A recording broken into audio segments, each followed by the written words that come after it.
Bonjour à tous et bienvenue sur la chaîne Wrestling Love. On se retrouve aujourd'hui pour une toute nouvelle vidéo. Alors nous allons parler dans cette vidéo de NWA, nous allons faire la review du dernier pay-per-view de la NWA, c'était le show NWA When Our Shadows Fall. Alors c'est un show dont j'avais fait la preview récemment, qui s'est déroulé le 6 juin, qui était diffusé sur Fight TV, qui était commenté par Joe Galli, Team Storm et Velvet Sky. Donc premier pay-per-view NWA depuis leur show de retour, qui était Back for the Attack, qu'ils avaient fait le 21 mars, et personnellement c'est un show qui me hypait bien, hein, comme j'ai dit dans ma preview. Franchement il y avait des matchs qui avaient l'air vraiment très très sympas, notamment les trois matchs de titre, donc parce que il faut savoir que du coup il y avait trois titres qui étaient défendus lors de ce show, le titre NWA Tag, le titre NWA Women's et le titre NWA World Heavyweight, donc c'était les trois derniers matchs du show, et le reste c'était de l'undercard, mais qui était bien cool aussi, on va en parler.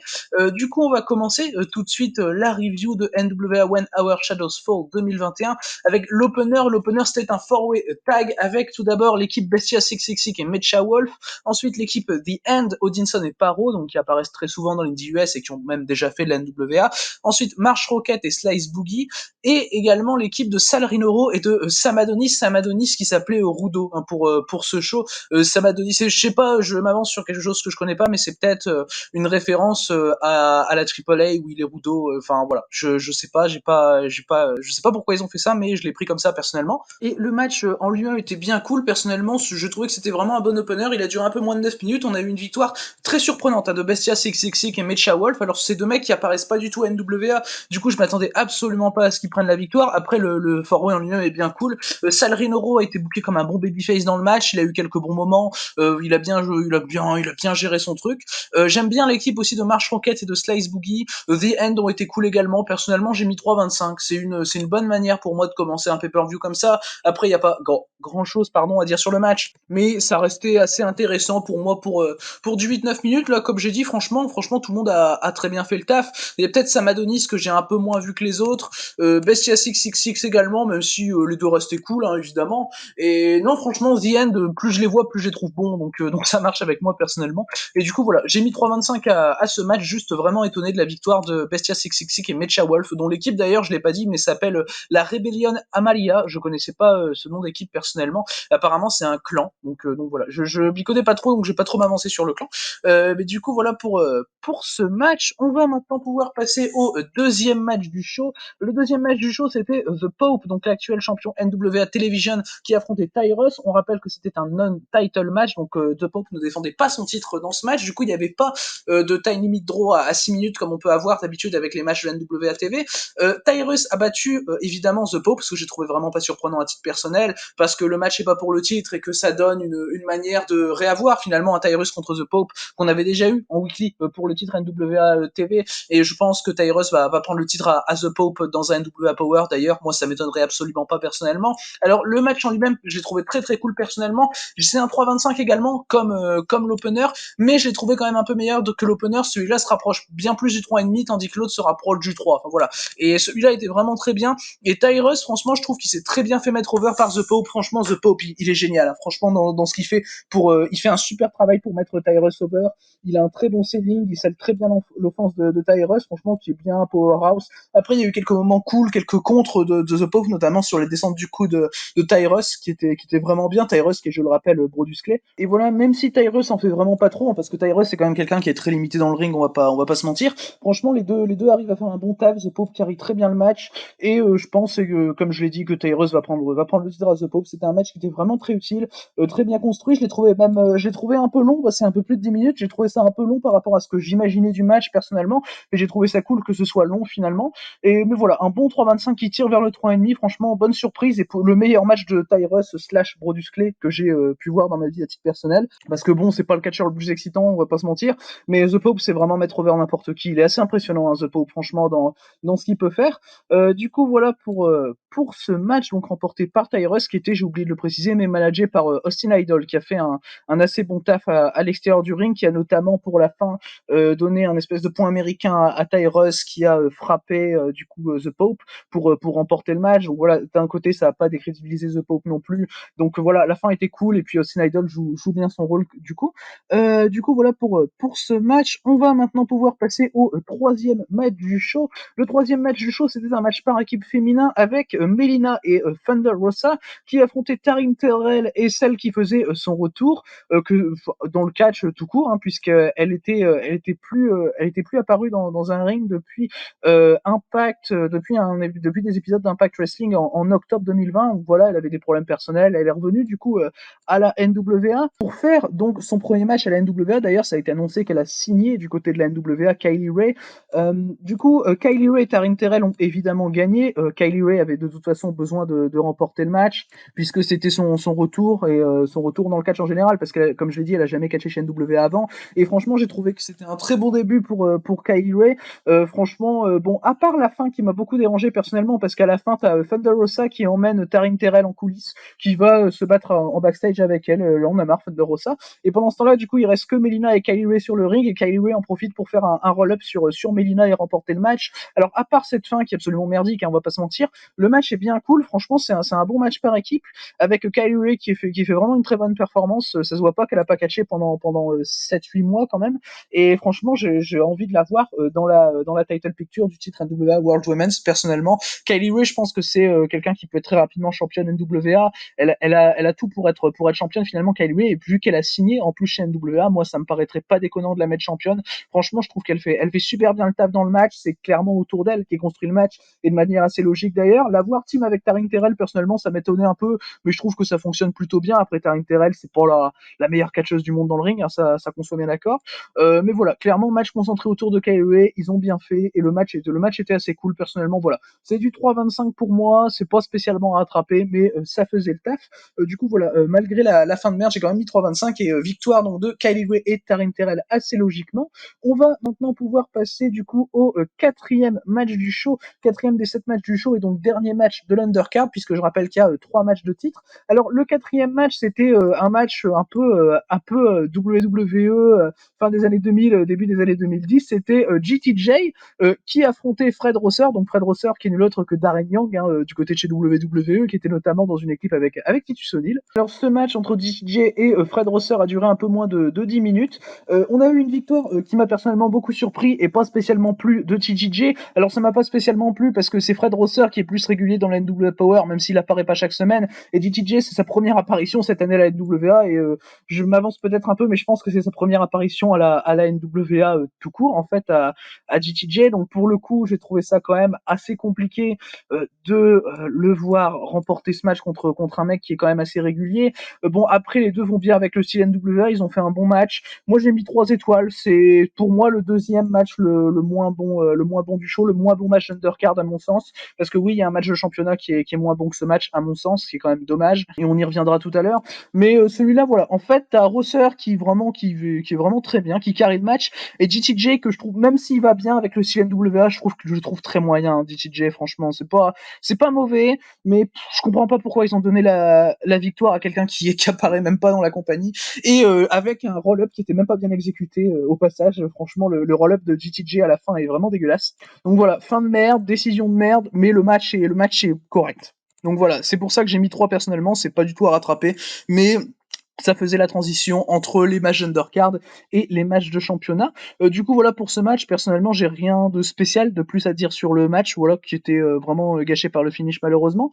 Mais du coup, on va pouvoir passer aux 3 matchs de championnat que l'on avait lors de ce show. On va commencer donc avec les championnats NWA World Tag Team. On avait un freeway tag team match avec Aaron Stevens et Kratos qui défendaient les titres tout d'abord contre les War Kings, donc Crimson et Jax Dane. Et la troisième équipe qui était présente dans le match, c'était Strictly Business, donc 2 membres du clan de Nick Aldis. C'était Chris Adonis, donc Chris Masters, et Tom Latimer. Alors, on a eu le droit à vraiment un très bon match de titre. Alors, personnellement, de base, j'étais parti pour mettre 3,5, mais la fin m'a fait passer à 3,25 personnellement. La fin, je la trouve assez compliquée, vous allez voir. Mais vraiment, c'est vraiment un très bon match de titre. On a Aaron Stevens et Junior Kratos qui arrivent à conserver les titres. Là, pour le coup, je suis pas fan de la décision par rapport au booking actuel de NWA, où clairement Aaron Stevens et Kratos sont montrés vraiment en dissension, et finalement j'aurais préféré peut-être que la perte des titres les fasse aller plus loin dans leur dissension, les fasse aller sur une trahison. Et mais sinon t'as vraiment des trucs très cool dans le match. T'as un moment Tom Latimer et Jax Dane qui ont un super échange de claques. T'as également Chris Adonis qui a été bon, qui est vraiment un bon heel bien charismatique. Chris Adonis, je l'aime bien personnellement, mais le gros échange de claques entre Jax Dane et Tom Latimer, je vous avoue, c'était quelque chose, c'était assez impactant. Finalement, c'est Aaron Stevens qui va le stopper en attaquant les deux catcheurs parce qu'il était au sol et réussit à se relever, à attaquer les deux catcheurs et à reprendre le dessus. Mais l'échange en soi est bien cool, et franchement, un contre un de Jax Dane, Tom Latimer, je ne dirais pas non.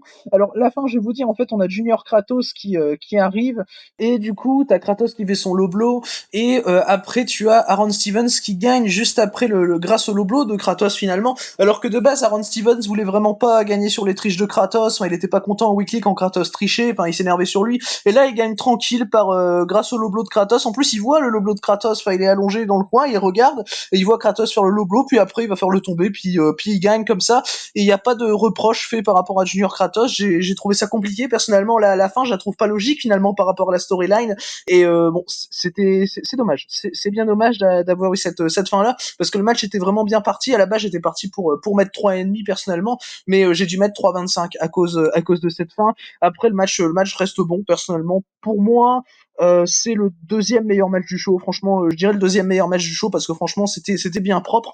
Ça a duré 14 minutes, et donc victoire et conservation des titres d'Aaron Stevens et de Kratos. On va maintenant pouvoir passer au pré-main event du show et deuxième des 3 matchs de championnat du show. C'était Serena Deeb qui défendait son titre NWA World Women's contre Camille qui avait gagné un match contre Thunder Rosa à Back 4 the Attack pour devenir la challengeuse numéro 1 au championnat de Serena Deeb. Alors, ce match pour le titre NWA World Women's a duré un peu plus de 14 minutes. On a eu une victoire de Camille, qui est donc devenue la nouvelle championne NWA Women's, ce que personnellement je trouve très bien, parce que au moins, même, alors de base, je trouve Camille pas ouf. Je trouve que Camille est une catcheuse qui est vraiment pas ouf.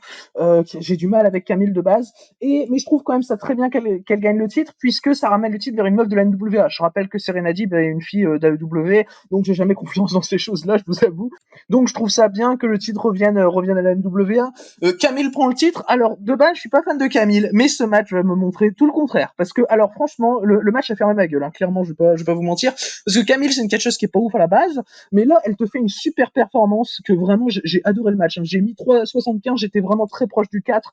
Le match, je le trouve très bien rythmé, très bien construit, assez logique dans l'enchaînement des spots. Il y a vraiment des bons comptes notamment. Le match est vraiment très fluide, et là le match a vraiment fermé ma gueule en fait, parce que Camille fait vraiment une super performance. Bon, après t'as Serena Deeb qui est un peu une générale du ring, qui franchement fait très très bien son taf dans le match également, mais franchement match très intelligent. Victoire de Camille que j'ai trouvé vraiment bien amenée personnellement. Elle gagne avec son spear, évidemment, son finisher habituel. Elle en a eu besoin que d'un pour gagner, ça j'ai trouvé ça bien pour la rendre crédible. Elle en avait eu besoin de 2, je crois, pour battre Thunder Rosa. Et ici on a clairement eu le droit à un super match. Personnellement, c'est le match que je vais recommander du show, c'est de loin mon match préféré du show. Enfin, vous avez vu mon deuxième, il est à 3,25, 3,5 presque. Celui-là il est à 3,75, 4 quoi, donc il y a quand même un petit écart. Et non, franchement, meilleure performance de Camille en carrière pour moi, franchement, et que ça arrive sur un match de titre en pay-per-view où elle doit gagner son titre NWA World Women's, qui est le titre le plus prestigieux qu'elle ait jamais gagné en carrière, et je pense même que c'est le seul titre qu'elle ait gagné en carrière, si je ne dis pas de bêtises. Et bah voilà, du coup, changement de titre, premier changement de titre du show. Je ne vous dis pas si c'est le seul ou pas, pour ne pas spoiler le main event. Mais du coup, voilà pour ce match que donc je recommande fortement. Franchement, si vous avez un temps, passez sur le match, parce que il gère. Franchement, il gère. Et pour ceux qui ont une mauvaise opinion de Camille comme moi à la base, ce match va fermer votre gueule, parce que franchement, moi, ça me l'a fermé personnellement, parce que Camille fait une super perf dans le match. Du coup, voilà pour ce pré-main event, donc avec Camille qui est devenue vraiment de manière très cool la nouvelle championne NWA Women's. On va maintenant pouvoir passer au main event du show. Main event du show auquel j'avais des attentes, même si c'était pas ce qui m'a hypé le plus, j'avais quand même des attentes sur ce main event. C'était Nick Aldis qui défendait son titre NWA World Heavyweight contre Trevor Murdoch. Alors ce Nick Aldis contre Trevor Murdoch, c'était assez compliqué, je vous avoue, et c'est lui le moins bon match du show, du coup vous l'aurez deviné, en tout cas à mon sens. Personnellement, je lui ai mis 2,75. Nick Aldis a conservé son titre après un combat de 13 minutes. Il a conservé son titre par DQ, donc main event de pay-per-view qui finit par DQ. Je trouve ça, à titre personnel, quand même assez compliqué. Je suis vraiment loin d'être fan du match. Après, j'ai quand même mis 2,75 parce que ça a les corps. Le début du match, ça va. Franchement, le début du match, je trouve que ça va, personnellement. T'as Nick Aldis qui carry évidemment le combat, parce que je trouve que Trevor Murdoch, il s'est pas aligner de moves, hein. C'est compliqué, hein, Trevor Murdoch, c'est vraiment, d'habitude ça va corps, comme j'avais dit dans la preview, franchement c'est moyen, mais là j'ai trouvé qu'ils avaient pas aligné de moves dans le match, il était complètement pas dans le match. Je suis content qu'Aldis reste champion, parce que vraiment je voulais pas voir Trevor Murdoch gagner le titre d'Aldis, et bah du coup le match s'est fini en DQ. Bon, j'ai trouvé ça compliqué, vraiment, t'as un ref bump, un gros ref bump avant la fin, derrière t'as l'arbitre qui revient pendant que t'as Murdoch qui est en train de faire sa soumission à Nick Aldis. En fait, Nick Aldis est limite en train de s'endormir, s'évanouir pendant la soumission. Et là, t'as l'arbitre qui sonne la cloche, du coup, j'ai cru que Trevor Murdoch avait gagné. Du coup, j'ai commencé à me dire, oh, c'est putain, fait chier. Enfin, voilà, ça m'avait vraiment saoulé. Puis après, t'as l'annonceur qui dit que finalement, c'est Nick Aldis qui gagne le match par DQ. Et là, j'étais quand même soulagé. Même le finish par DQ sur un main event de pay-per-view, c'est pas bien, hein. Mais j'étais quand même soulagé que Murdoch ait pas gagné le titre, je vous avoue, ça m'avait vraiment saoulé. Mais voilà, ça va, c'est très moyen, hein, franchement. Et le match sur lui-même est pas bien, je vais pas vous mentir. Ça, à part le début où Aldis fait quelques bons trucs, Aldis a un bon heel-work dans le match, hein. C'est pas du tout le problème, mais Trevor Murdoch, c'est compliqué, hein. Trevor Murdoch, j'ai envie de dormir quand je le vois, c'est assez chaud, je vous avoue. Mais du coup, voilà, moi personnellement, j'ai mis 2,75. C'est pas un bon main event, c'est pas du tout un main event que je vais conseiller personnellement. Il y a d'autres matchs dans le show qui sont vraiment bien meilleurs. D'ailleurs, pour moi, celui-là, c'est le moins bon match du show, ce qui est quand même compliqué quand tu sais qu'on parle du main event pour le titre World Heavyweight. Après, il va y avoir un rematch entre les deux, c'est quand même assuré. Pour moi, il va y avoir un rematch entre Aldis et Murdoch. Pour moi, la feud va continuer assez logiquement. Mais le problème, c'est que bah là, on était un pay-per-view, ils en font pas tout le temps des pay-per-view à NWA, donc c'était une bonne manière d'assurer finalement leur fin de feud entre Aldis et Murdoch, de faire gagner Nick Aldis clean.